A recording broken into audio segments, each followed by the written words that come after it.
The Midnight Gang by David Walliams and illustrated by Tony Ross, Chapter 4. The Children's Ward. Tom raised his swollen head to take his first look at what was his new home, the Children's Ward of Lord Funt Hospital. There were 4 other children in the ward. They were all sitting or lying on their beds. All was silent, and no one paid this new boy much attention. Boredom hung in the still, stuffy air. It was more like an old people's home than a children's ward. In the nearest bed was a plump-looking boy in an old pair of spotty pyjamas that were too small for him.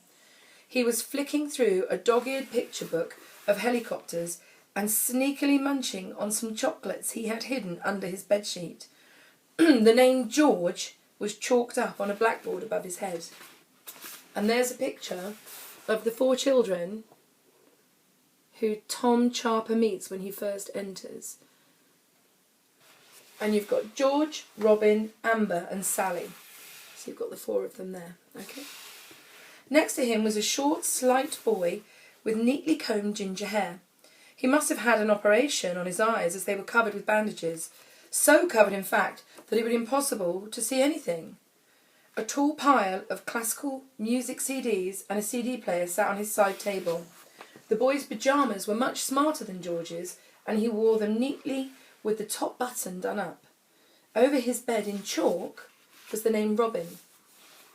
Across the ward from him was a girl with a bob of black hair and round glasses. Startlingly, she had both her legs and arms in plaster. All 4 of her limbs were being held aloft by a complex series of pulleys and winches. She looked like a puppet on strings. On her blackboard it read Amber. Then in the far corner of the ward, away from the other children, Tom noticed a sorrowful sight. It was a girl, but it was hard to tell her age, as it looked as if illness had weakened her. A few wispy strands of hair sat on top of her head.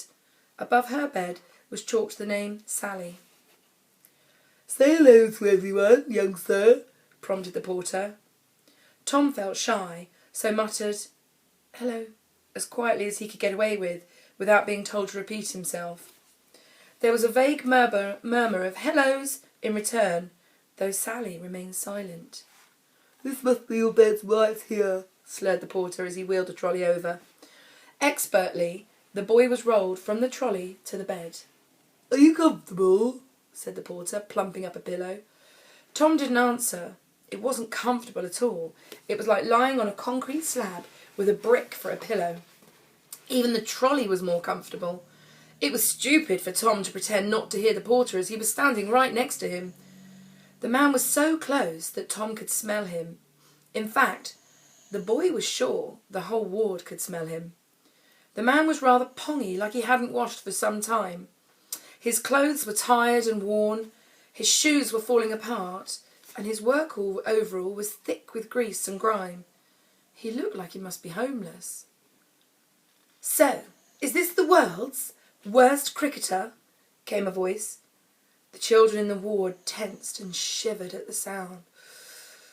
Then a tall, thin lady stepped out of her office at the far end of the room. It was Matron, the senior nurse who was in charge of the ward. Slowly and surely she made her way down the row of beds towards Tom, her high heels clunking on the floor. From a distance, Matron looked like she was beautiful. Her long blonde hair had been sprayed perfectly in place. Her face was shiny with makeup and her teeth were sparkling white. However, when she got nearer to Tom, the boy realised that her smile was fake. Her eyes were 2 large black pools, a window into the darkness within. Matron's perfume was so sickly sweet, it burned the children's throats as she passed by. "You are meant to catch a cricket ball, not header it," said the nurse. "Stupid, stupid, stupid child." No one laughed except her. It certainly didn't sound funny to Tom, whose head was still throbbing with pain. "That cricket ball left a very nasty bump, Matron," slurred the porter. His voice was cracking a little, as if he was nervous of the woman. "I think young sir should have an X-ray first thing in the morning." I don't need your opinion, thank you, snapped Matron.